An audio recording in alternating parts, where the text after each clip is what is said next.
What's going on, Lions fans? Welcome to the Pride of Detroit YouTube channel. My name is Miko, joined once again by my guy Morgan Cannon, and this is your go-to place for all things Lions related. That includes news, updates, analysis, and so much more. First and foremost, if this is your first time here at Pride of Detroit, please take the time to hit that subscribe button, hit that notification bell. Those things help out the channel immensely, and it also makes it that much easier for you guys to stay locked in on all of the information that we are sharing over here on YouTube. But Morgan, after a long week last week of doing a couple interviews, thankful for obviously the guests that came by. Ryan Matthews obviously blessed us with his presence. We got to talk about trade value and understanding what the Lions could and would possibly do on draft day when it comes down to either trading up and trading down. And then I also got to have a really good conversation with Brett Whitefield over at Fantasy Points and got like his perspective on this draft class and some of the players that he really liked. So yeah, really good conversations last week. Hopefully, again, being able to dive into that this week as well, because there's still a lot of draft talk going on. But in a really slow/quiet offseason, there's not a whole lot to talk about these days, right? Nah, we're kind of in the trenches now, and we only have a couple, like less than 2 weeks to the draft, which is fun. But this is definitely one of the more dead portions of the offseason, in my opinion. Like there really just isn't much. You might have like a contract extension here and there, but for the most part, yeah, like you said, it's quiet, bro. Yeah. Now, the Lions are at least getting some bits of news here and there. And I think with what we're going to talk about today, we obviously got a little bit of an update from Aidan Hutchinson himself in terms of how he's been progressing through his rehab. There's been some speculation, so to say, about Za'Darius Smith because he's actually been spotted around town. And so we're going to kind of talk about what that could possibly mean for him and the Lions, if there's any type of potential reunion brewing there. And then our very own Erik Schlitt took part in the POD community mock draft. Erik made the selection for the Lions at 28, and Morgan and I are basically going to take our time and just kind of break down that pick and how we would feel about it if it were to actually happen on draft night. So with all that said, let's jump into our first talking point, Morgan, which is Aidan Hutchinson was at the Masters this past weekend. Got to have a sit-down conversation. I cannot recall off the top of my head who he was talking with, but obviously was basically having a conversation, and they touched on just how he's been progressing through his rehab. Basically, according to Aidan, he's basically doing, he's feeling as good as he's ever felt at this point. He's basically at a point where he only has a couple more evaluations left to where he feels like he will then be ready to get on the field. First question I kind of have for you when hearing that type of information coming out from the Lions star defensive end is, how soon do you think that we will see him this offseason? And two, once we do see him obviously get back on the field and start progressing towards the regular season, what are your expectations for him going into 2025? Yeah, so forgive us too for not knowing who interviewed him. Neither of us are golf guys. Maybe one day I'll get into it, but I don't know, man. I fall asleep when people put golf on the TV. That's immediate. I'm out. I'm asleep. I don't have the necessary like hip mobility to be a good golfer, so like I don't even bother to like actually watch it. No, and I look like a big dumb gorilla swinging the thing, man. But how early? I do think that he'll be out there for OTAs. I don't think he'll be a full participant. I think they'll have him doing stuff off to the side. They'll work it up. There's no reason to rush it. It's going to be May. So there's no reason to try to do things too quickly if you're Hutchinson or the team. And I think we'll see him then. He'll be ready to go, in my opinion, for training camp day one, which is going to be exciting because I want some like battles between him and Panay. I want, like Jinwoo versus like Beirut, the supercharged ant and solo leveling, like that kind of, I need some matchups like that, bro. Cause that was I think if we see that, like him getting the better of Panay here and there, like they usually do, like it's two all pro caliber players facing off. I think that'll give us a good indicator that like, okay, we can expect him to go back to like being a S tier rusher because that's what he was. I give him credit. He's surpassed the player I thought he was going to be when they took him. And I thought he was going to be a really good player. But yeah, if he keeps doing what he's like was doing last year, and maybe not at the same clip, like maybe he's not going to have like a 5-sack game again or whatever he had against the Bucs when they lost. But I think he's going to get right back to the level he was playing where he's just kind of wrecking games, dude. Like, what about you? Yeah, I'm in the same boat in terms of my expectations once he gets into the regular season. I think he was already like on that trajectory towards having like a defensive player of the year type of season, right? Like he was leading the team in sacks. He was being highly productive, generating a ton of pressures, which he's been doing since the moment that the Lions drafted him. So I don't think it'll be a surprise if he pretty much picks up where he left off once the season kicks off. But I think, like you said, a big telltale sign of whether that's the case or not is going to be once we see him in OTAs, but probably more so training camp. And it is going to be those battles between him and Panay. And those battles, since Aidan's been drafted here, has been very competitive between the two of them. Hutch wins some, Panay wins a couple. And so if we're able to still see that level of back and forth, I think that should be the thing that gives Lions fans a lot of encouragement on Hutch being able to go into the season and probably still pick up where he left off last year, possibly being on that track to be Defensive Player of the Year, possibly be an All-Pro. At the very least, I still would expect him to get a Pro Bowl. Like, I think at this point in what he's able to bring to the team, that's what I would pretty much expect. And you mentioned that you don't expect to see him until OTAs kick off. OTAs don't kick off until May 28th. Obviously, the Lions do start some offseason activities next week, starting April 22nd. But as far as like on the field type of work, that doesn't kick off until the 28th of May. Yeah, so that's another 6 weeks. So like he could be. I just think they'll take their time with it just because they know that's a one of the franchises. You know what I mean? And he has good battles against Decker too. I wasn't trying to. We love Taylor Decker on this channel. I just know they like to put like Hutchinson and Panay against each other because it's the two of the pillars, and then they can really sharpen their craft against each other. I think that's a reason they're both the players they are right now too. Like it's one of them, being able to, it's that old stupid adage, but iron sharpens iron type deal. So yeah, I'm excited, man, because I think too, like I was thinking about it, this should be the best defensive line that Hutchinson's played with going into this year, especially if they do what they do in Erik's mock draft. Like this will be a deep, especially when Aleem comes back, bro. This is going to be a deep, talented front, right?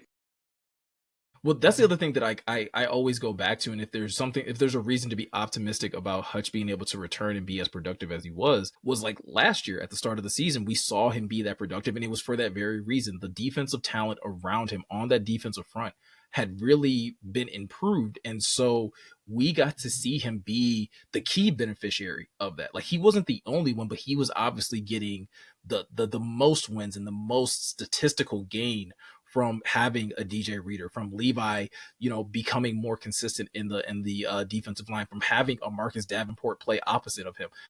Hutch very much benefited, and obviously everyone benefited from having Hutch on that side. So it is going to be interesting to see how this defensive line improves. They've had a little bit of a shuffling, obviously bringing in Roy Lopez, but also keeping Marcus Davenport, keeping Levi Onwuzurike. It's going to be interesting to see how the rest of this shakes out. Another thing that's going to be interesting to see shake out, again, maybe something, maybe it's nothing. The Lions at least, or sorry, not the Lions, but Za'Darius Smith was at least in Detroit recently, and fans took notice of this because he was at a Detroit Pistons game. But Morgan, I think there's a little more context that I think that people kind of need to know when it comes down to whenever you see Za'Darius Smith in Detroit, right? Yeah, bro, 100%. And one point I wanted to make about the Hutchinson thing while it was on my brain, you know how I am. Yeah. I have good faith because like a lot of smart medical people, like I'm not in the medical field, Miko's not, but like a lot of, it was a clean break.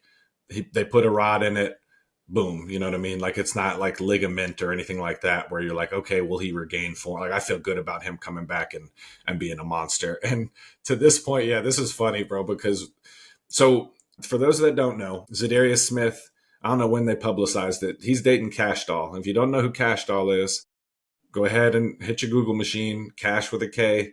She's been a queen of the city for a long, long time.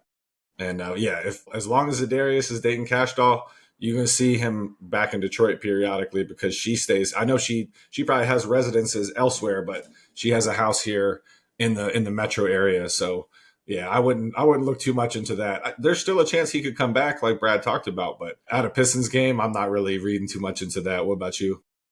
No, I mean the Pistons are hot right now. They're obviously going to be in the playoffs this year, and they're going to be playing against the Knicks. So again, you're probably going to see him more often, especially if Cash Doll is at those games, because the Pistons are hot right now, and it's going to bring out the stars across entertainment and across other sports as well. So seeing Za'Darius Smith in Detroit isn't an anomaly. And I agree with you. I don't think it's necessarily tipping his hand that he's going to possibly resign with Detroit anytime soon. But I agree with you in the same way that Brad talked about, like, hey, they're still keeping those lines of communication open with him. And I wouldn't expect to find out or hear anything about Za'Darius Smith until the draft passes, right? He's in that part of his career where he's a veteran, pass rusher, over 30 years old. Those types of guys typically wait until after the draft until they can see how rosters have been filled out and they can see, okay, where can I go to either A, win a Super Bowl, or B, be able to be a highly productive player that's going to be heavy in a rotation somewhere. That could still be here in Detroit, depending on what the Lions are able to acquire. That could also still be elsewhere for another team that is also a contender for a Super Bowl. Yeah, and I'm sure, like, if the money's right, I'm sure he'd prefer to come here, especially now being with Cash Doll. Mm-hmm. I think it'd be like, obviously, they both, she has kids, he has kids, so yeah, I think that'd be a clean arrangement, for him if he was able to come back here. And yeah, Cash Doll been sitting courtside. I've been to a lot of Pistons games in the last, 7 or 8 years now. She's been sitting courtside forever, so wouldn't read too much into that. But I do, like, if you're asking me if, like, does he have a preference? Like, if the money's similar, I think, yeah, he'd prefer to come back here because, like, it checks all the boxes. If, they don't take someone like we're about to talk about here in a second, because then it's a little crowded, bro. Like, that there could still be, like, even if they do take Ezeraku, like we're going to talk about it, like, I still think there's a spot for Za'Darius just because he can do so much too. You know what I mean? Well, and you can always use that veteran presence, right? Yeah. And he's not just, again, a mentor in the way that, like, Michael Brockers was when he was here in Detroit. Like, he's still highly impactful. Player. And that's somebody that even if he's not starting for you, like, he would still be someone that'd be heavy in a rotation. So if anybody wants to pass like a clip of this on to Cash Doll, I'm sure she's doing everything she possibly can, but if you can just put a little extra, please, into that just to help Za'Darius possibly, be willing to take a team friendly deal and stay in Detroit, that would be, incredibly beneficial to our football team. Let's do it. But you already led into it, Morgan. Erik contributed to our community mock draft, which is basically a mock draft that we have over on the Pride of Detroit channel, where a lot of our viewers and readers get to basically help, pick the players that other teams are going to draft, or you believe that they will draft in this upcoming NFL draft. Like it's always been, Erik or Jeremy typically makes the pick for the Lions. Our viewers and readers get to pick for the other teams, or select people get to pick for the other teams. But Morgan, this year, Erik got to make the pick for the Lions at pick 28, and he decided to go with defensive end Donovan Ezeraku out of Boston College, a guy that I talked to Brett Whitefield about last week, and he was very high on him. So to see him not just available to the Lions, but for him to actually be the pick, I'm not going to lie to you, I was a little surprised that this was the move that Erik went with at pick 28. Yeah, because I get it. Like, I'm an offensive line enthusiast too, so I could have seen it being a Gray Zabel for a lot of different reasons. But I like this because the Lions are they got uptown problems, you know what I'm saying? Like they got, wealthy problems. So they can afford to make their first round pick this year a player who's maybe not going to be every down starter, just because that's not where Ezeraku's game is. So if you're not familiar, he was a 3-year starter at a Boston college. He's roughly 6'2", 250. He's a twitchy, bendy athlete that's going to be able to like get after the quarterback, especially on like obvious passing downs. Like you tell him, hey, bend the corner and get a strip sack. Like that's the kind of player he is going to have a little bit of tough time probably setting edges all the time in the NFL. He can get worked over a little bit there. He's only 250, so, but that can be improved with technique and being in an NFL program and putting a little more weight on, like that can be improved. So I would love this because it would add some gas into this front seven, because then you're talking about like obvious passing situations. If you want to rush for Hutchinson, when everyone's healthy, Hutchinson, team, and then you can mix it up, right? Levi and then Ezeraku. You could get crazy with it, bro. And that's enticing to me because that makes defense a lot easier, right? When you can consistently rush with 4, right, Miko? Yeah. And I think a guy that like Donovan Ezeraku, that, like you said, is coming off one of his most productive college seasons, right? 16 and a half sacks over at Boston College in 2024. It's someone that you can take your time with, like you were talking about. It's not somebody that you have to draft at 28 and immediately put him opposite Aidan Hutchinson. you still have Marcus Davenport. If you are able to strike a deal with a Za'Darius Smith, there's a possibility that you have a Za'Darius Smith in front of a Donovan Ezeraku, and he's able to work on his craft. Like you said, 6'2", 250. Maybe the Lions want him to get up to 260, 270. He's going to be able to have a rookie season where he's able to kind of work on that. But at the same time, you can definitely still roll him out there on third downs or second and long situations, or just, again, kind of mix him in as he starts to kind of get his feet wet and understands what it's like to play at the NFL level. And like you said, going up against a Penei Sewell, a Taylor Decker every day in practice is only going to make him better. We saw what it's done for Aidan Hutchinson. We saw what it did for James Houston in that one season where he didn't really get to play much, but because he was consistently working against Taylor Decker, he got better even in that rookie season. And to the point when he finally stepped on the field, he looked very much ready.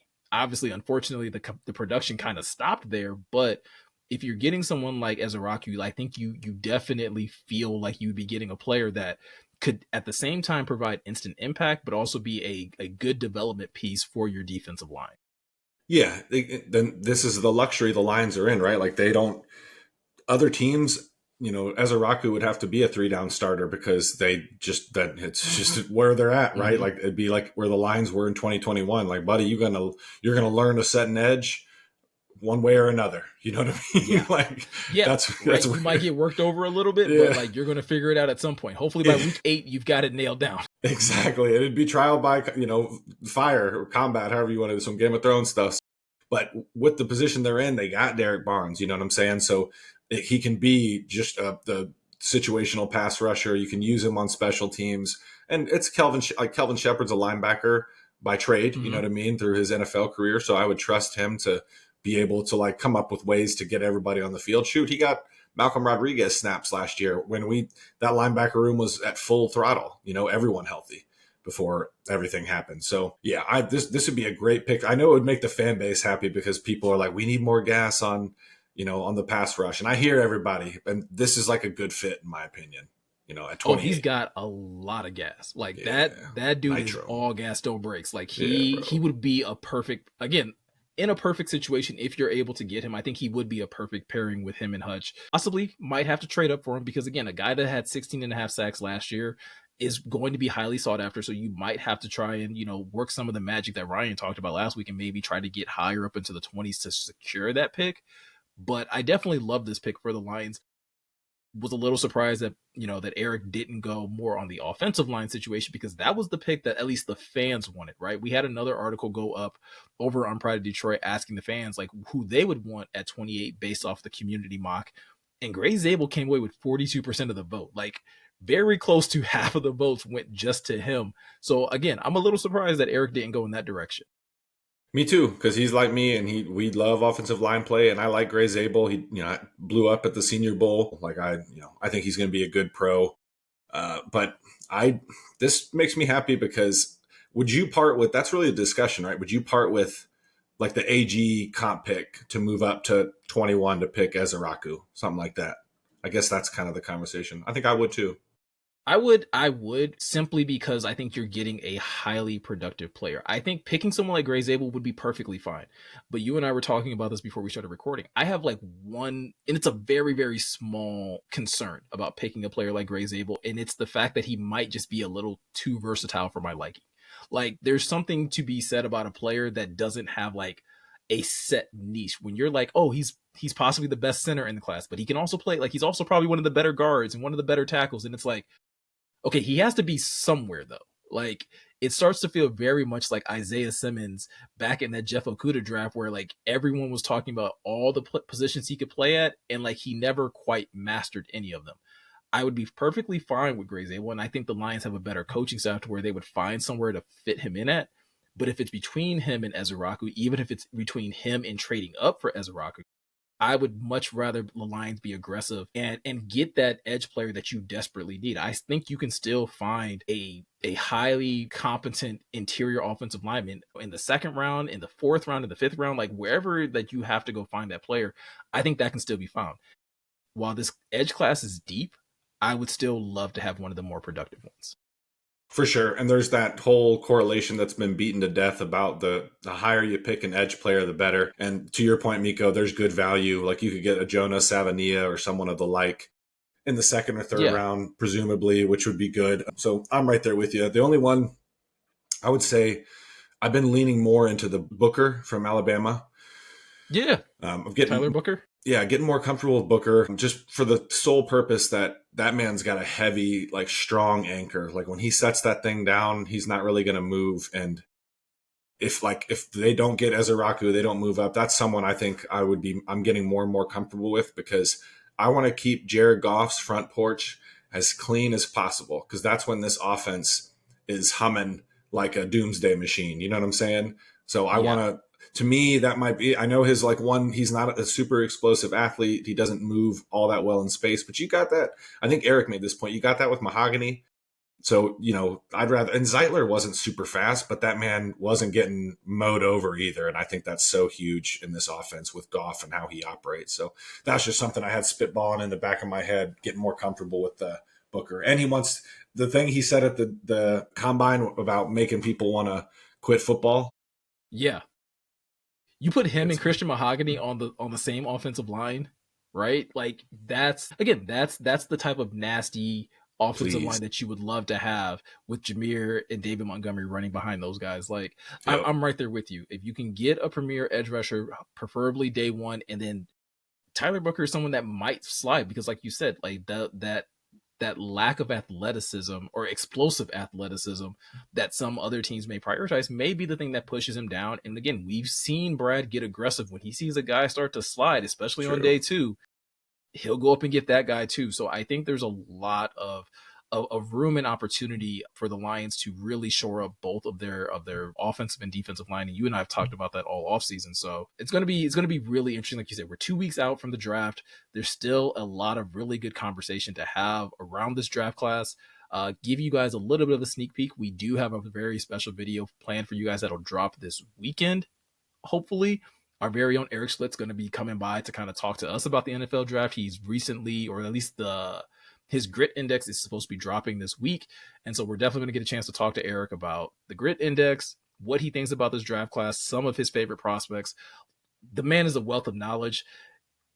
I'm going to guarantee you right now, it's going to be a long video. It's going to be Yes, it will. a Ryan Matthews-esque video type of video. So definitely stay tuned to the Pride of Detroit YouTube channel for that one. Make sure to hit the subscribe button, hit the notification bell, because you're not going to want to miss when that video drops. Also, if you are always looking for more additional Lions content, if you want to see and read up on why Erik made his pick for Donovan Ezeraku at pick 28, that video will be linked down below, but you can also just check it out at prideofdetroit.com and be able to stay tuned to all of the video and stay tuned to all of the articles that they are uploading over there on the website as well. But with all that said, I'm Miko. He's Morgan. Thank you guys for taking the time to watch, and we'll catch you guys in the next one.